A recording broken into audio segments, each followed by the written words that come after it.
Hello everyone. आज हम question लेकर आए। वन शॉर्ट रिवीजन है एक आपका, जो कि गत वर्षों में जो क्वेश्चंस आए हैं उसी का ये वीडियो पूरा है। तो चलिए स्टार्ट करते हैं। संचार का सबसे प्राचीन माध्यम कौन सा है? कई बार आ चुका है। आप साइड में देख सकते हैं कि कौन कौन से सन में ये आया हुआ है। संचार का सबसे प्राचीन माध्यम कौन सा है? रेडियो, सिनेमा, दूरदर्शन या समाचार पत्र? तो समाचार पत्र। दूरदर्शन के लिए खबर लिखने की बुनियादी शर्तें आप किसे मानते हैं? सरल भाषा में लेखन को, दृश्य के साथ लेखन को, कम शब्दों में लेखन को या खबर बताते हुए लेखन को। तो दृश्य के साथ लेखन जो होता है वो बुनियादी शर्त दूरदर्शन के लिए होती है।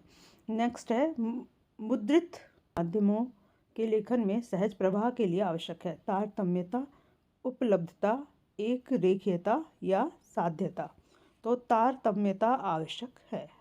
नेक्स्ट है संबंधित घटना के दृश्य, बाइट व ग्राफिक द्वारा खबर को संपूर्णता से पेश करना कहलाता है anchor visual, anchor white, anchor package या ड्राई एंकर। तो एंकर पैकेज कहलाता है।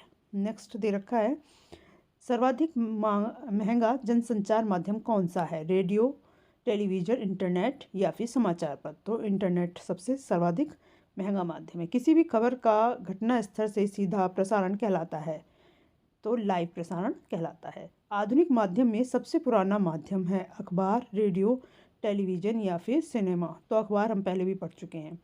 समाचार पत्र जिसे बोलते हैं। किस माध्यम में दृश्यों का अधिक महत्व होता है? तो टेलीविजन में दृश्यों का अधिक महत्व होता है। किसी भी माध्यम के लेखन के लिए किसे ध्यान में रखना होता है? माध्यमों को, लेखकों को, जनता को या फिर बाजार को? तो माध्यमों को। नेट साउंड किस माध्यम से संबंधित है? इंटरनेट से, टेलीविजन से, रेडियो से या सिनेमा से? तो टेलीविजन से। हिंदी में नेट पत्रकारिता का प्रारंभ हुआ डैश से? भास्कर से, जागरण से, वेब दुनिया से या प्रभा साक्षी से? तो वेब दुनिया से। टीवी पर प्रसारित खबरों में सबसे महत्वपूर्ण है विजुअल, नेट, बाइट या ये सभी? तो ये सभी इसके भाग हैं। रेडियो समाचार की भाषा ऐसी हो जिनमें आम बोलचाल के शब्दों का प्रयोग हो जो समाचार वाचक आसानी से पढ़ सके, जिसमें आम बोलचाल की भाषा के साथ सटीक मुहावरों का प्रयोग हो, या जिनमें सामासिक और तत्सम शब्दों की बहुलता हो। तो समाचार वाचक आसानी से पढ़ सके, ऐसे हमारे समाचार की भाषा होनी चाहिए। नेक्स्ट दे रखा है रेडियो में महत्व है प्रसारणकर्ता का, शब्दों और ध्वनियों का, छपे हुए शब्दों का या दृश्यों और तस्वीरों का?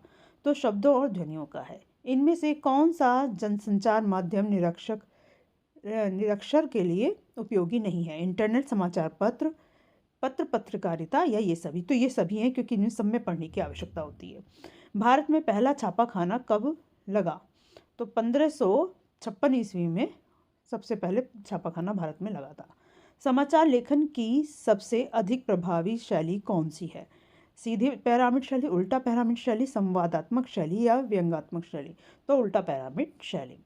अब आपको क्वेश्चंस दे रखे हैं, क्वेश्चन आते हैं तो इसी भी बहुत ध्यान देने की ज़रूरत है। ये आपके गत वर्षों में आए हुए क्वेश्चन हैं, तो इसको एक बार आप जरूर पूरी वीडियो को देखना जिससे कि रिवीजन हो जाए। इनका प्रश्न है इंटरनेट तेजी से लोकप्रिय क्यों हो रहा है? इन्हीं 4 कारणों का उल्लेख कीजिए। तो इंटरनेट तेजी से लोकप्रिय होने के निम्नलिखित कारण होते हैं। पहला कारण क्या है कि आज की नई पीढ़ी समाचार को इंटरनेट पर देखना व या पढ़ना पसंद करती है। दूसरा दे रखा है कि इंटरनेट के माध्यम से हम सूचना, मनोरंजन, ज्ञान, निजी व सार्वजनिक संवादों का आदान प्रदान कर सकते हैं। इंटरनेट का प्रयोग समाचार के संप्रेषण, संकलन, सत्यापन और पुष्टिकरण में भी किया जाता है। इसके माध्यम से सेकंडों में 56 किलोबाइट अर्थात 70,000 शब्द भेजे जा सकते हैं। इंटरनेट सारे माध्यमों का समागत है तथा इसकी पहुंच दुनिया के कोने कोने तक है। तो ये इसका कारण है। रेडियो पर किस तरह के कार्यक्रमों का प्रसारण किया जाता है? 19वीं शताब्दी में इसकी लोकप्रियता का क्या कारण था? तो रेडियो जनसंचार का श्रव्य माध्यम है, ध्यान रखना। इसमें ध्वनि, शब्द, स्वर ही प्रमुख हैं। रेडियो मुख्य रूप से एक रेखीय माध्यम है। देखिए आपके शॉर्ट क्वेश्चन माध्यम की श्रव्य माध्यम कौन सा है? रेडियो। और एक रेखीय माध्यम रेडियो। और इसकी 3 श्रेणियां होती हैं: संगीत, समाचार व उच्चतर शब्द कार्यक्रम। संगीत के अंतर्गत शास्त्रीय संगीत, सुगम संगीत, लोकगीत तथा फिल्मी संगीत व पाश्चात्य संगीत आते हैं। समाचारों का प्रसारण आम बोलचाल की भाषा में किया जाता है जिससे कि लोगों को वो अच्छे से समझ में आ सकें। उच्चतरीय शब्द कार्यक्रम के अंतर्गत वार्ता, भेंट वार्ता, परिचर्चा, परिसंवाद, कहानी, कविता, रूपक, नाटक, आंखों देखे हाल, फोन इन प्रोग्राम तथा विशिष्ट श्रोताओं के लिए कार्यक्रम आते हैं। 19वीं शताब्दी में रेडियो सूचना तथा मनोरंजन का प्रमुख स्रोत था। उस समय यह प्रमुख जनसंचार माध्यम था। इसका उपयोग विज्ञापनों, मनोरंजन, संगीत, खेल आयोजनों के लिए किया जाता था। 19वीं शताब्दी में रेडियो का प्रसारण समाचार का मुख्य स्रोत था। यही कारण था कि वो बहुत लोकप्रिय था। नेक्स्ट क्वेश्चन देखा है, मीडिया जगत में दृश्य से आप क्या समझते हैं या क्या अभिप्राय है, और टेलीविज़न के लिए दृश्य के साथ लेखन करना क्यों आवश्यक है? उदाहरण सहित लिखिए। और ये आपका जल्दी ही 2023 में आया था। आंसर है, मीडिया जगत में दृश्य से अभिप्राय विजुअल मीडिया से होता है, जैसे फिल्म, फोटो, टेलीविज़न शो इत्यादि। टेलीविज़न जनसंचार का दृश्य और श्रव्य दोनों माध्यमों में आता है।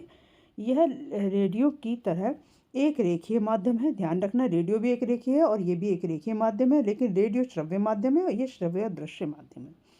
टेलीविज़न में शब्दों व ध्वनियों की अपेक्षा दृश्यों का अधिक महत्व होता है। इसमें दृश्य शब्द के अनुरूप उनके सहयोगी के रूप में चलते हैं। इसमें कम से कम शब्दों में अधिक से अधिक खबरें बताने की शैली का प्रयोग किया जाता है। तो जो श्रव्य मतलब इसमें क्या है कि दृश्य के साथ साथ हमारा श्रव्य भी चलता रहता है। दृश्य के साथ लेखन करने की आवश्यकता उनकी प्रभावशालीता के कारण होती है, जिससे दर्शकों को समझने में आसानी होती है और वे संदेशों को अधिक स्पष्ट रूप से समझ सकते हैं। अतः टेलीविज़न में समाचार लेखन की प्रमुख शर्त दृश्य के साथ लेखन है। नेक्स्ट दे रखा है, इलेक्ट्रॉनिक माध्यम में और प्रिंट माध्यम में क्या अंतर है? तो इलेक्ट्रॉनिक माध्यम व प्रिंट माध्यम स्पष्ट कीजिए। अब देखिए ये 2023 में आया हुआ है कि इलेक्ट्रॉनिक माध्यम में मास मीडिया का एक ही रूप है। यह सभी दर्शकों के साथ इलेक्ट्रॉनिक माध्यमों से समाचार तथा ज्ञान को साझा करता है, जबकि प्रिंट माध्यम समाचार का एक रूप है जो मुद्रित प्रकाशनों के माध्यम से समाचार व सूचना का निर्माण तथा प्रसार करता है। अब ये अंतर आप देखिए, दोनों दे रखे हैं, कॉलम बना रखा है कि इलेक्ट्रॉनिक माध्यम तथा प्रिंट माध्यम में अंतर। तो इलेक्ट्रॉनिक माध्यम और प्रिंट माध्यम में क्या अंतर है कि इलेक्ट्रॉनिक माध्यम सभी दर्शकों के लिए इलेक्ट्रॉनिक माध्यम से समाचार और या ज्ञान को साझा करता है, और प्रिंट माध्यम क्या होता है कि ये मुद्रित प्रकाशनों के माध्यम से समाचार व सूचना का निर्माण व प्रसार करता है। दूसरा अंतर दे रखा है कि इसके प्रमुख प्रकार इंटरनेट, टेलीविज़न और रेडियो हैं, और इसका प्रमुख प्रकार समाचार पत्र, पुस्तकें एवं पत्रकारिता है। थर्ड दे रखा है कि इलेक्ट्रॉनिक माध्यम 24 घंटे उपलब्ध होता है और प्रिंट माध्यम 24 घंटे उपलब्ध नहीं होता है। यह प्रिंट माध्यम से ज़्यादा तेज है और इलेक्ट्रॉनिक मीडिया की तुलना में ये धीमा है। यह प्रिंट मीडिया से अपेक्षाकृत सस्ता है पर इलेक्ट्रॉनिक मीडिया से अपेक्षाकृत महंगा है। इलेक्ट्रॉनिक मीडिया की पहुंच दुनिया भर में है और प्रिंट मीडिया की पहुंच सीमित है। यह केवल विशेष क्षेत्रों में अथवा विशेष देशों को ही कवर करता है। अब नेक्स्ट आपका क्वेश्चन दे रखा है, मुद्रित माध्यमों के संदर्भ में लेखन के लिए ध्यान रखने योग्य 4 बातों का उल्लेख कीजिए। तो कौन कौन सी मुद्रित माध्यम जब होता है तो कौन कौन सी बातों का हमें 4 बातों का ध्यान रखना चाहिए, उसका उल्लेख करना है। तो निम्नलिखित बातें हैं। सबसे पहले क्या है, लेखन में भाषा, व्याकरण, शैली, वर्तनी का ध्यान रखना पड़ता है। इसमें प्रचलित भाषा का प्रयोग करना चाहिए। लेखन में समय सीमा तथा आवंटित स्थान के अनुशासन का पालन अवश्य करना चाहिए। थर्ड दे रखा है लेखन प्रकाशन के बीच गलतियों व शुद्धियों का शोधन अनिवार्यता करना चाहिए। और फोर्थ दे रखा है कि लेखन के सहज प्रभाव के लिए तारतम्यता बनाए रखना आवश्यक है या बनाए रखनी चाहिए। नेक्स्ट क्वेश्चन दे रखा है कि जनसंचार माध्यमों के आधुनिक माध्यमों में से सबसे पुराना माध्यम की 2 खूबियों और 2 कमियों को लिखिए। तो जनसंचार माध्यम में आधुनिक माध्यम पूछा है और आधुनिक माध्यम में से सबसे पुराने माध्यमों की 2 खूबियाँ और 2 कमियाँ लिखना है। तो सबसे पुराना माध्यम हमारा कौन सा है? मुद्रित माध्यम। मुद्रित माध्यम है, इसके अंतर्गत समाचार पत्र पत्रकारिताएँ आती हैं। सबसे पुराना माध्यम है ये। इनकी खूबियाँ क्या हैं कि लिखे हुए शब्द स्थायी होते हैं। इन शब्दों को हम अनेक बार पढ़ सकते हैं। खबर को अपनी रुचि के अनुसार पहले और बाद में भी पढ़ा जा सकता है। ये इनकी खासियत है। कमियाँ क्या है जनसंचार माध्यमों की? जो मुद्रित माध्यम की मुद्रित माध्यम अशिक्षित लोगों के लिए अनुपयोगी है। यह टेलीविज़न तथा रेडियो के साथ तुरंत घटी घटनाओं की जानकारी नहीं दे पाता। तो ये इसकी कमी है। दूसरी कमी देखी जाए तो यह समाचार पत्र निश्चित अवधि दैनिक साप्ताहिक और मासिक प्रकाशित किया जाता है। किसी भी रिपोर्ट के प्रशासन के लिए ये एक डेडलाइन होती है। तो ये इसकी 2 कमियां हैं। अब है रेडियो और टेलीविज़न के लिए समाचार लिखते समय किन किन बातों का ध्यान रखना आवश्यक है। तो विशेष या आवश्यक बातें जो हैं कुछ इस प्रकार से हैं कि समाचार सरल परंतु स्वर व गरिमा के अनुरूप होना चाहिए। दूसरा, समाचार को सभी स्तर व वर्ग के रूप में समझ सके, इस बात का ध्यान रखना चाहिए। तीसरा दे रखा है कि समाचार वाक्य छोटा सरल हो तथा उसमें तारतम्यता होनी चाहिए। समाचारों में जटिल शब्दों, मुहावरों, सामाजिक शब्दों का अनावश्यक प्रयोग नहीं करना चाहिए। जटिल और उच्चारण में कठिन शब्द, संक्षिप्त अंक नहीं लिखने चाहिए। टीवी का प्रसारित होना वाली सूचनाएं किन किन चरणों से होकर गुजरती है, इन्हीं 4 के बारे में विस्तार से लिखिए। और दूसरा इनका अथवा करके आया कि टीवी खबरों के विभिन्न चरणों के बारे में लिखिए। तो 3 मार्क का क्वेश्चन आ जाता है। तो टीवी, प्रिंट, रेडियो तथा माध्यमों पर खबरें देने का मूल आधार सबसे पहले सूचना देना होता है। टीवी द्वारा भी ये सूचनाएं विभिन्न चरणों द्वारा दर्शकों तक पहुंचती है। ये चरण कुछ इस प्रकार से हैं, जैसे फैशन। ये चरण कुछ इस प्रकार से हैं। सबसे पहले दे रखा है आपका फ्लैशबैक और या ब्रेकिंग न्यूज़। इसमें कम से कम शब्दों में केवल सूचना के रूप में कोई बड़ी खबर तुरंत दर्शकों तक पहुंचाई जाती है, इसे कहते हैं फ्लैशबैक न्यूज़। फिर है ड्राई एंकर। इसके अंतर्गत एंकर खबरों के बारे में दर्शकों को सीधे सीधे बताता है कि कहाँ, क्या, कब और कैसे हुआ। फ़ोन इन में रिपोर्टर घटना स्थल पर उपस्थित होता है और वहाँ ज़्यादा से ज़्यादा जानकारियाँ दर्शकों को बताता है।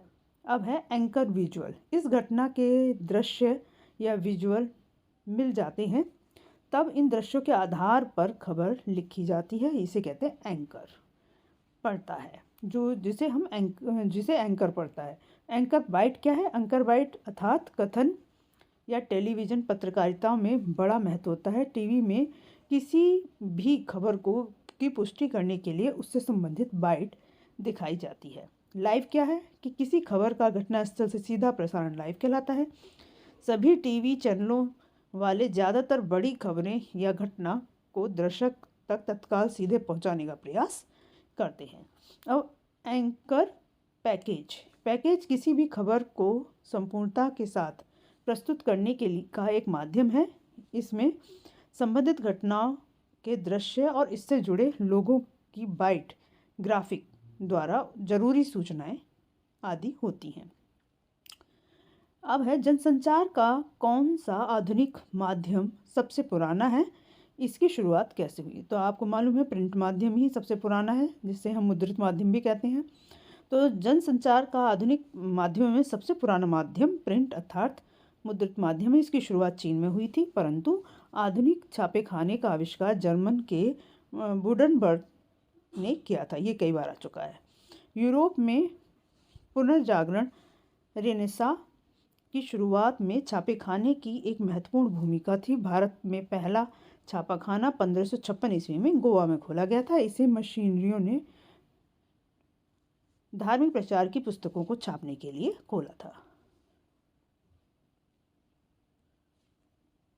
मुद्रित माध्यम की विशेषताएं और मुद्रित माध्यम के महत्व पर प्रकाश डाली, ये भी आ चुका है 20 में और सी सेट में आया हुआ है। तो मुद्रित माध्यमों के अंतर्गत अखबार, पत्रकारिताएं आदि आते हैं। इसका हमारे दैनिक जीवन में काफ़ी महत्व है। इसकी महत्वपूर्ण विशेषता कुछ इस प्रकार से कि मुद्रित माध्यमों में स्थायित्व होता है। आप इन्हें अपनी इच्छा अनुसार पढ़ सकते हैं। आप इन्हें लंबे समय तक प्रयोग में ला सकते हैं। यह माध्यम लिखित भाषा का विस्तार है। यह चिंतन, विचार और विश्लेषण का माध्यम।